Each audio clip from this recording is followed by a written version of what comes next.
I'm definitely the imposter in the room. I'm very, very new to this group and to the whole project, so I'm hoping to learn a lot today. And yeah, thank you for inviting me and for providing me with an opportunity to talk to you guys about a little bit about the work that SMASS does, but also mainly about our new mobile phone app called BeachTrack.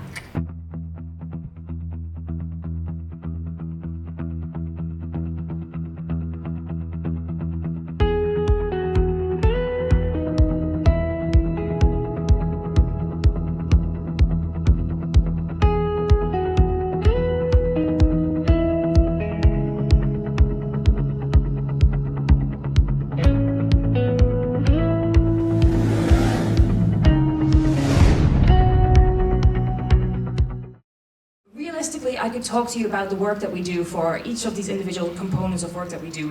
I could talk to you about that for hours, but I'm not here to do that today. I'm here to tell you mainly about our BeachTrack app, which is something that's going to help us with our data collection, and it's basically tracking beaches, which is where you guys spend most of your time. So we thought this would be a good way to link up, and I'll just tell you a little bit about how we want to use it, and it would be great to have a bit of a time for a chat afterwards to see how we can make this most useful to you guys as well. So just as a quick overview, I'll just walk you a little bit through how we do our stranding surveillance and where that sits in the context of marine mammal and ocean monitoring.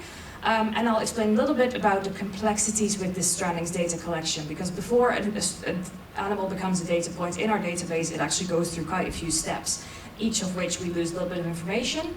And this surveillance, this survey effort is where the BeachTrack app comes in, and that's hopefully really going to help us with our data collection going forward.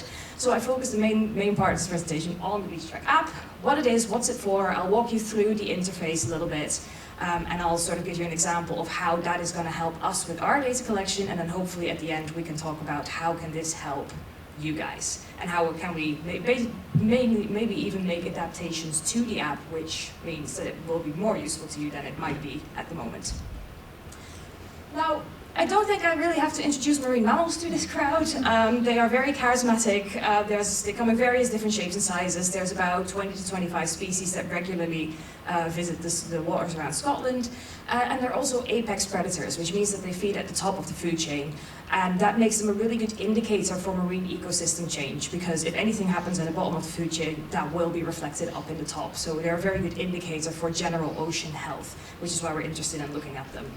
And that's becoming increasingly important because of the increase in anthropogenic pressures in our marine environment. Most recently, the new sort of pressure that's come onto the scene is the renewable energy industry. But of course, there's these consistent pressures of shipping, fisheries, chemical noise pollution, and they are all happening at the backdrop of climate change that's occurring at a rate faster than previously recorded. But also, we do have to. The UK has a legislative requirement to regularly monitor the abundance and distribution and pressures and threats experienced by marine mammals in order to assess and maintain a favourable conservation status. And that's so really this marine mammal monitoring that we are part of at SMASS is really driven by conservation and protection of species. Now, it's actually quite difficult to monitor marine mammals when they're still alive. That sounds a bit weird, but most species are very wide-ranging, they're very highly mobile, and they spend only very limited amount of time at the surface of the water where you can actually see them. And that means that even the most basic biological parameters are often hidden from direct observation. So often when you come across a dolphin or a whale at sea, you go, that's really cool. Was it male? Was it female? How old was it? How many calves has it had in its lifetime, and what can that tell us about health? Very often you don't know these things, and this is where the coastline becomes a very powerful vantage point from which to conduct coast surveillance. Because we can quite literally turn a dead stranded animal inside out and look at things like their age, their nutritional condition, their disease burden, parasites, reproductive fitness, reproductive history, and that can tell us a lot about the status of an individual animal. Now, the word individual is really important here, so remember that, put a pin in it, and I'll come back to that later. So this is where SMASS comes in. So basically we are like I said, the research and reporting scheme for Scotland. The CSIP are our colleagues that do it in England and Wales. And we record all dead stranded marine mammals around Scotland. So that is whether they are blobs or rotten bits of bone like down the side there, or the fresher kids. I probably should have given a bit of a trigger warning that this presentation contains quite a lot of images of dead animals. I do apologize, but you're all facing the right way up still, so I'm going to go with this is fine. I do apologize. I probably should have started with that, but here we are. But yeah, basically this is my day-to-day, and you kind of become a bit blank to it. But yeah, we record every single animal that gets reported in on the beach. So someone walks on the beach, finds that animal, phones it in, and we'll record everything. And from that point, we'll do a triage. So the fresher cases we will try and either collect to examine in our lab, or we'll go to the beach and examine on the beach. Another subset is sampled by trained volunteers. We have about 300 incredible people trained up around this coastline who help us with this data collection and take a small sample of those cases that either are just a bit too decomposed to merit a full post-mortem, or that are just too inaccessible for us to reach. Imogen's very familiar with that. She tends to live on an island of an island of an island. So that's an area that's often very difficult for us to visit. So she's been absolutely fantastic on Orkney. And what I will say is that, and basically the blobs just become a data point because we do want to keep a tally on numbers. But what I will say is we do try and maximize all the information that we get even from sort of the most rotten cases, and that's where the volunteer network comes in as well. And basically SMASS has been in place since 1992, so we have 30 years worth, over 30 years worth now, of this kind of information, and that allows us to really look at patterns and trends, what's normal, what's abnormal variation. So we do have quite a good idea of sort of what that normal variation is. But what we do not yet have is a very good grasp of how much of this total population mortality that happens out at sea we actually get to observe on the beach, or how representative those individual animals that we do get to examine, that are fresh enough to examine, are of the animals that are currently still out at sea.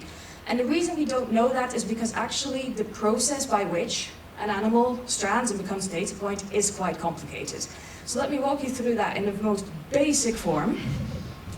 So before an animal becomes a data point, it has to be somewhere for some reason, and then die somewhere for some reason. That animal then still has to be positively buoyant and float, and be on the wind and the tides, be pushed towards land, rather than away from it. And there needs to be a physical location for it to strand on. And then the final step, it still needs to be found and reported into us. So you can see that there are effectively these three steps. There's the biological step, why is it there? That's the stuff we're interested in, but that is then sort of skewed by wind, waves, tides, physical components, and this survey effort and survey reporting effort metric. And that really biases the picture that we're seeing. And we've been trying to work out, okay, so how can we get a better grasp of the mortality that we're seeing versus the mortality that we might be missing? So really, how can we look into this survey effort more? And that's where our BeachTrack app comes in.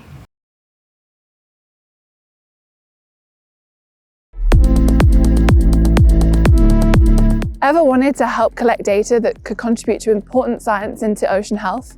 Well, with the BeachTrack app, you can. If you happen to find something on your walk, such as a marine animal, then you can report it all right in the app. Knowing where animals are, but also where they're not found, is really important to help us understand the threats to marine mammals and assess the health of the ecosystems that they live in. So next time you're on the beach, help protect our oceans by sharing what you see. Download the BeachTrack app and let's protect our seas together. I did not realize that had sound. I do apologize. But yeah, basically the app does two things. So it makes it easier for people to report in carcasses, so when they come across something, it will walk you through a form and collects the data that we're interested in, but also, and most importantly, it records the beach walks. So that, for the first time ever, will give us an idea of which beaches are actually being surveyed by people who would report something in if they came across something. So for the first time, we'll actually have absences as well as presence, and that's going to be very important for putting the data into the context that is required for developing policy, which is something Catherine touched upon earlier as well, and this is really going to help with that. So let me just very quickly walk you through effectively the interface, to make you a bit familiar with that. So basically, the idea is you just go to the beach, you start a track, a bit like you would do if you go for a run and you open Strava. It's very similar. It finds you, you just click on Start Track Survey, and it finds where you are, and you can start your survey. It even finds you when you're not on the beach. And you go and do your track survey. It tracks you around, and then at the end, it asks you for a couple of bits of information. It asks you for the characteristics of the beach that you're on, so basically what was the substrate that you're on, if you want to leave any comments of things that you came across or that you thought was notable. And it also asks you to give a cleanliness rating of the beach. And this is something I'd love to speak to you guys a bit more about, because we have made that very simple at the moment. It's a traffic light system. It's from spotless to absolutely littered, effectively. And that kind of, and then all the colors of the traffic light in between. Now, if you come across something, oh, I didn't realize that was a video as well. You can tell how prepared I am. There we go. But basically, when you do come across a stranding, it will walk you through the form of the information that we would like to have, and that basically we can do our basic triage on. So it asks you, what is it? Do you know what species it is? Or not, and we have a whole list with some pictures that might help. If they're obviously very decomposed and it's difficult to tell, there's also the unsure button, or you can have a guess, whichever you prefer. It asks you how big the animal is, because that helps us. Do we need to send a car to pick it up potentially, or do we need 3 swing shovels and a truck? And it gives you an option for, did you measure the animal, or did you estimate how long it was, and was the carcass above or below the tide line, and it asks you to take a picture of that. So it opens the camera, and ideally with something for scale, it's always very useful. And there you go. And then the next step is basically asking for, skip that, but there are basically some photographs which you can skip, or there is an option to say, okay, if we want to look at things like entanglement, these are kind of the areas we would take photographs of. So it really walks you through that step by step. And you can also add any extra information that you think might be useful for us to know. We've recently, when I say recently, I think this is actually only becoming live this weekend.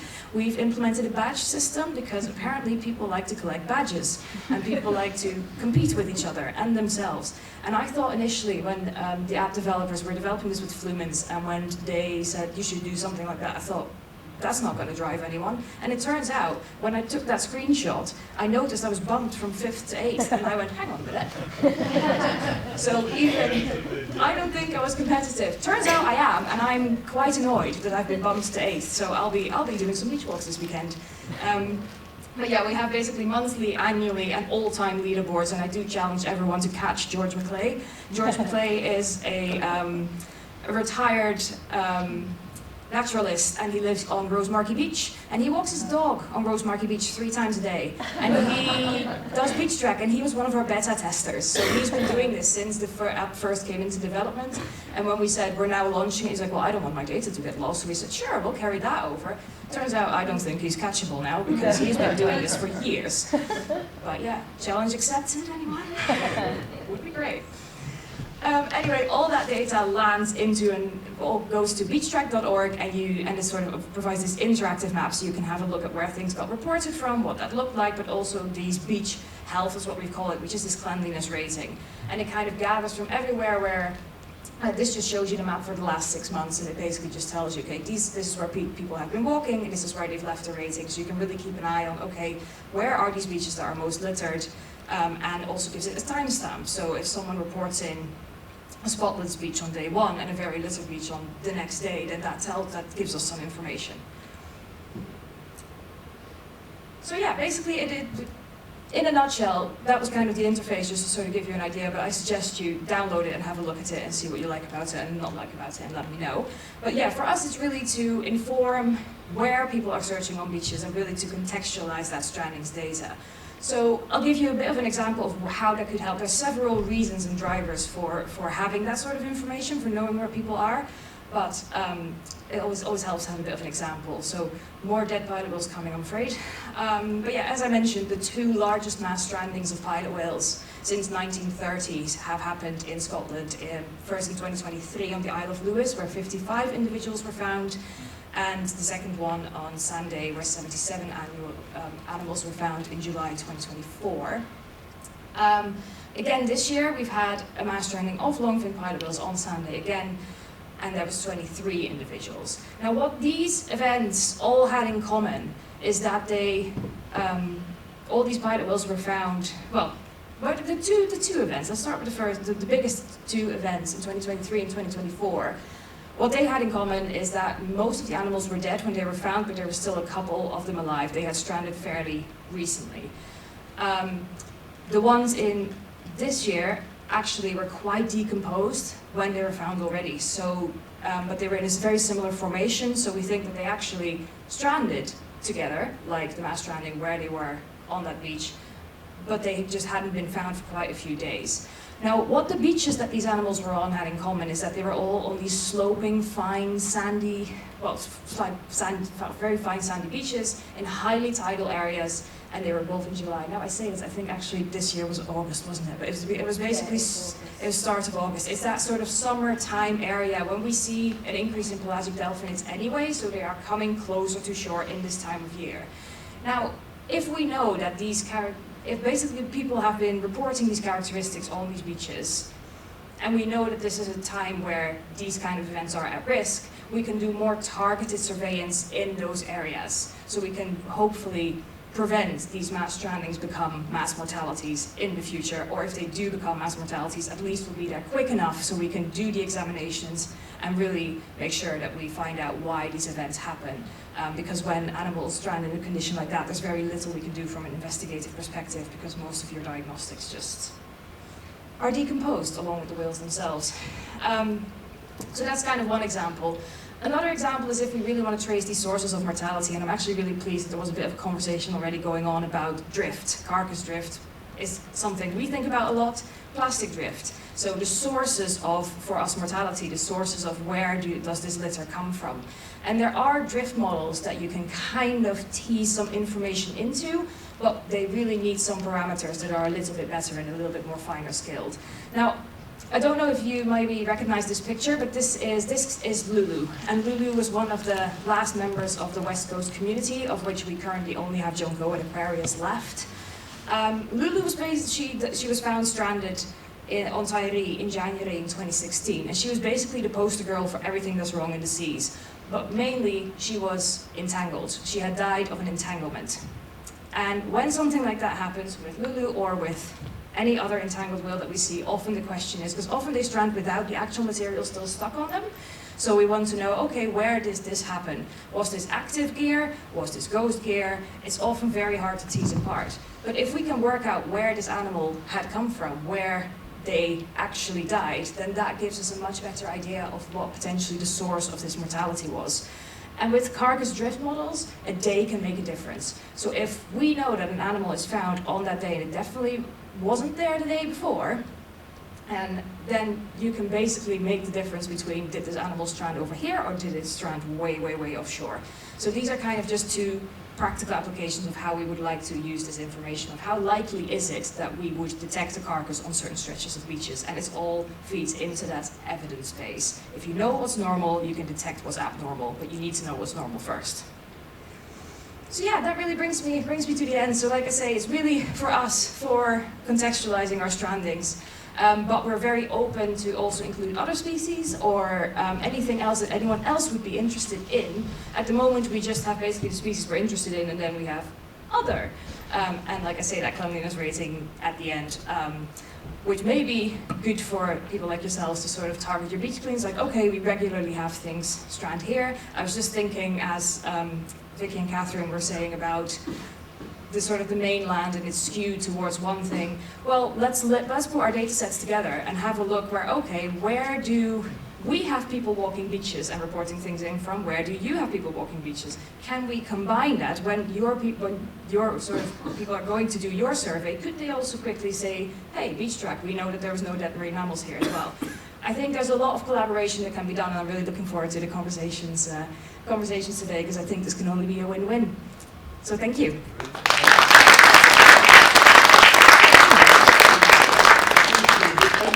Questions, if anybody's got any questions you'd like to ask. That was brilliant, and I was actually just thinking, with kind of my coastal group hat on, it's such an easy activity to get anybody out to do.